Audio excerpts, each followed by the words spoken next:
This is Justin Garcia with Sacred Word Publishing, and I'm here today with the principal of Kachai Baptist English School. People travel from 5 to 6 to 10 kilometers away, traveling up and down the mountains to get to this school. It is one of the best schools around. However, we've been talking with the principal, and they are still in dire need for certain things. And the foremost need is the library, the books. The only books that we have in this institution for reference, for teaching, and also for learning is few of these books.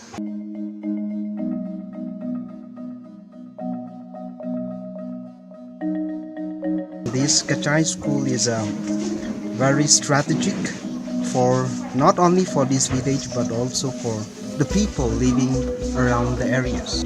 A cash donation is great because here an American dollar goes a far way.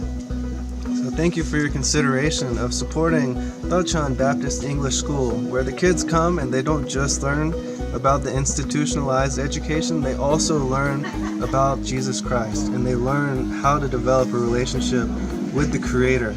And that is what you will see in this village, is people who are God-fearing and people who are just so imbued with hospitality and love. It truly is a community that we're far removed from in America, living in our selfish ways.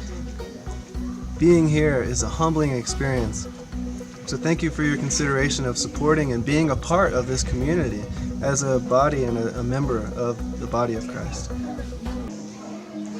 So you see here, this is one of the classrooms of the Kachai Baptist English School. And one of the reasons that they are teaching English is because you see the poverty in the area here, in the rural area. This part specifically of India has been forgotten. And much of the metro areas of India have been supported by the government and developed. They have internet, they have cell phones, they have access to things that people here do not have access to. They are yet to have a working cell phone tower here. So you see, books are so important. And the reason that they're teaching English is so that they can reach out into the world, so they can find connectivity, and so they can dig themselves out of the poverty and the situations that they've been inheriting. So please help us support them. Right now they're preparing for the presentation of a scholarship, looking for the child who performed the best in school so that they can receive the scholarship now.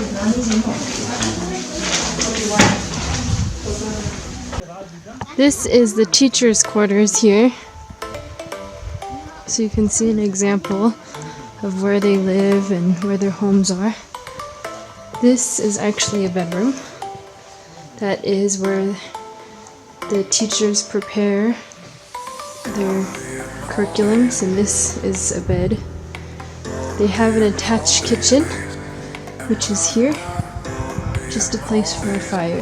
Without giving them much over. This is the materials that they're using for the library that they're hoping to build. This is a tithe. This is their tithes and offering. Yeah. So by this, we are surviving. Yeah. We are managing school also. Yeah. And then this one will be 4. This also same room. This one is very less this year. This one is a red one, petty red one. And this hostel for 60 students, but now there are 50 students are here. Wow, so only room for 10 more? Yeah, that means including girl hostel, 120 students to be in this campus. But so far we cannot reach up to that amount. 50 They cannot afford, 200 rupees per month. They cannot afford. They cannot afford. So because of that, they don't want to be in the hostel also. per month. Yeah. 250 rupees. 200 per month. Only 200? Yeah. So that's only $3.50 per month. And They then cannot afford it. that also they could not afford. So because of that, they prefer to be attached with someone. just relative families and all. And if they are there, they don't study. They want to be free. Right. They don't want to be under someone control. About how many people attend your church? See, round about usually 700 to 800. Wow. It's And the church body, you said, includes about 1,200 people in total, right? Yes. So you see, this is really one community. And the school here that we were at is supported and adopted by the Kachai Baptist Church, which Reverend Sobrong is the lead pastor of. Yes. So tell me a little bit about how your church supports the school. See, since 1973, we established this school during 1970 by few volunteers, educated young men. 10 of them, they did it. And after that, in 1973, we adopted this school. Since this is run by the church, we could not give them a good facility, we could not build a good building, so we run the school with a tent house. So in that way we run, but we manage the school with the tithes that we receive in a week from the church. Please tell me a part of your vision for the school and the future of the school. Yes, I'm so happy to tell about the visions of my school here. In fact, I'm not from this village. I am coming from the far east of Tangkur, which is very remote. But since I am coming here to pastor to this village, after coming this, I have a heart for this village. I have seen a lot that education is the most important for this village. Without education, we cannot develop. Therefore, I want this school to be stable, even if I am not. So I want to develop this school infrastructure, library, and also the building properly, so that all these people comes and study and equip themselves for the future.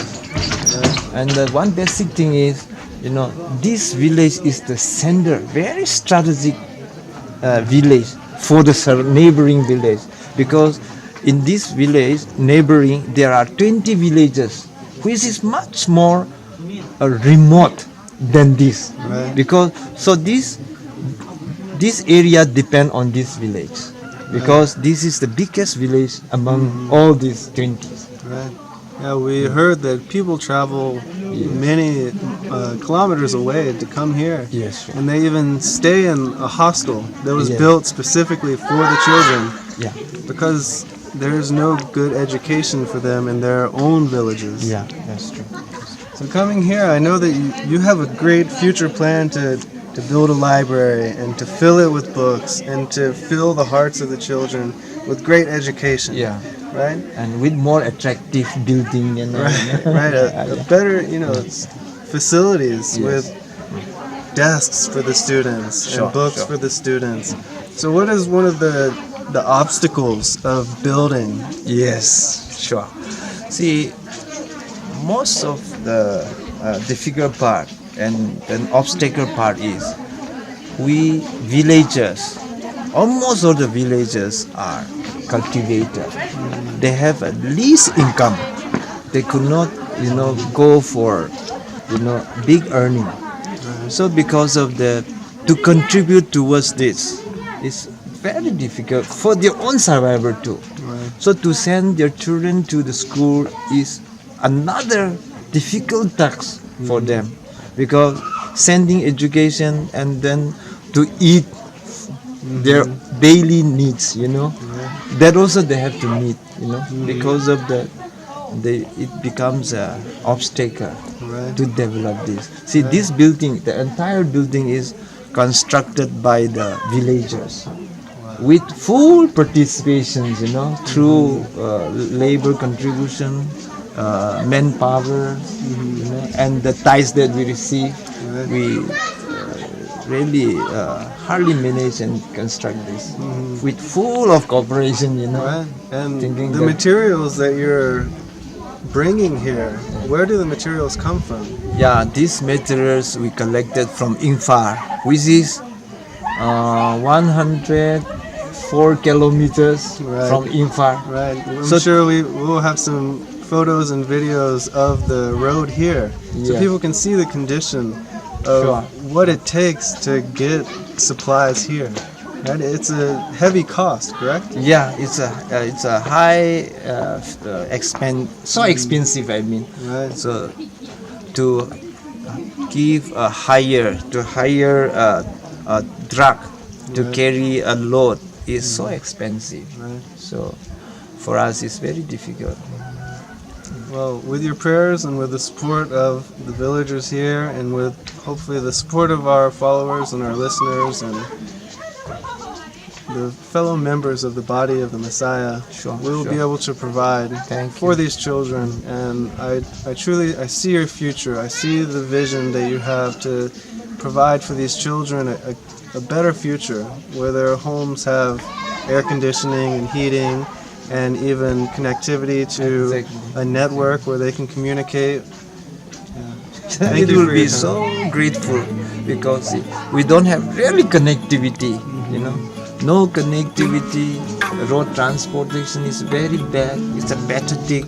So it's our big problem now. The government, especially our government, cannot give a full attention here. They work on the paper and finish. They cannot reach us on time, and even in our needs they cannot meet.